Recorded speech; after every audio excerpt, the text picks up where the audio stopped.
Right. Well, it's about data usage patterns. So let's go a little bit more technical detail for just one slide. I promise this is the final slide that's being technical. We talk about the intra method usage pattern for attributes. So the name over here means an attribute. Let's say allocations.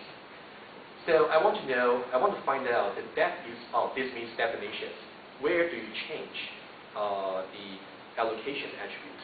And here, where you actually have a computational use of the attributes, and where you have the predicate use of the attributes. And these four are just like a combination of the predicate use and computational use. Where do you actually define the attributes and then you use it for computation? And similarly, you define it and then you use it for predicates. You use it for predicates and then you define it. You just have different combinations of data usage patterns. It's quite easy to follow. And now, let's say we represent our test case as a tuple. The first component of the tuple is a usage pattern, any of the pattern from here. And this is the predicate. So that's what I said. That's the unique thing about this approach. Because for each usage pattern, I want to associate it with a predicate constraint, meaning that before you call this method, if this predicate is satisfied, it's guaranteed the corresponding data usage pattern will be exercised at runtime. Okay, that's exactly what I said over here. And now, we define a function called TC, standing for test case, which we take one attribute. And here I said pred. It's a little bit confusing because remember I said we are specifying the methods formally. So each method is a predicate as well. So that's why I said it is formal. So just imagine this predicate is a method. Given an attribute and given a method, we'll calculate the set of test cases in the method for each attribute. Right? Okay, so given attribute A and given method N, we want to calculate what's the set of data usage patterns for A in method N.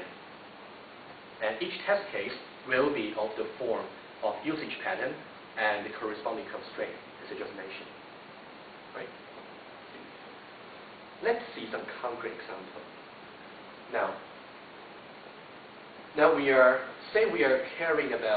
we care about the usage pattern for attribute allocations. So here, this right-hand side means the set of data usage patterns for attribute allocations in the method allocates. So this is the set of the entire set of data usage patterns. And one of them is to say we define the allocations under this specific constraint C. And this is the constraint. This might look familiar to you. No, you're not wrong. This does look familiar because we have just seen that. Let me just go back to the previous slide very quickly. So kind of imagine if you go back to the case study and we go to the methods. See, here the allocate, so this is a computational use for allocations attributes. To actually be able to execute this path, you must make sure this part of constraint is satisfied. So that's why we actually got this whole fragment in the previous slide I just shown. There's no magic here, just by some systematic calculation.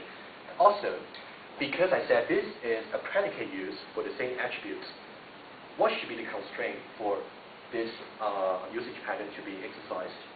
Simply just true, because there's no outside antecedent to satisfy for this particular method.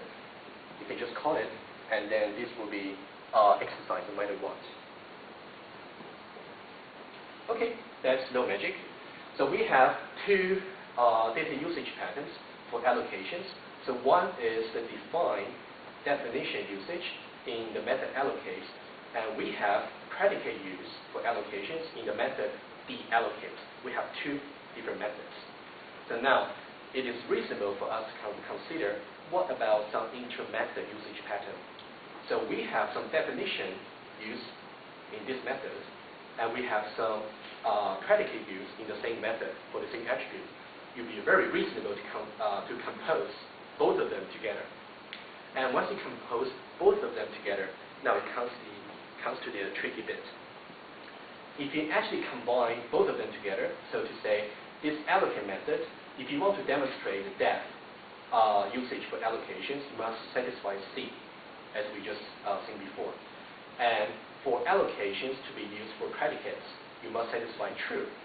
But now, to actually get a new data usage pattern for depth, then use, you actually need to calculate a new constraint C prime. Can you see how the approach goes, right?